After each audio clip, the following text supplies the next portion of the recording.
আমি সুদীপ, সুদীপ দে। আমি ভারতবাসী, এই আমার পরিচয়। এই পরিচয় থেকে নিজ কলমে ও নিজ কণ্ঠে পাঠ করছি প্রত্যাশা। ৯৭-এ জন্মিলে তুমি জানুয়ারির ২৩, নীলে জন্ম সুভাষ হইয়া ভবিষ্যতের নেতাজি। কটক হইতে আসিলে তুমি, আসিলে মোদের বঙ্গে, দেশমাতৃকার স্বাধীনতার ভার নিয়েছ নিজের সঙ্গে। চলেছ তুমি ছদ্মবেশে করতে দেশ আজাদ, দায় নিয়েছ নতুন বাহিনীর, গড়েছ ব্রিগেড তার। রক্ত দিলেই হইবে স্বাধীন, ফিরবে নিজের দেশ, এই বাণীতে চলিল বাহিনী, চলিল সমগ্র ব্রিগেড।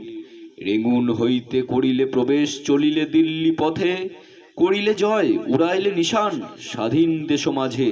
নিঃস্বার্থ তুমি ছিলে, হয়েছ নিরুদ্দেশ, বাকিরা সব সেজে অভিনেতা, লুটছে মোদের দেশ।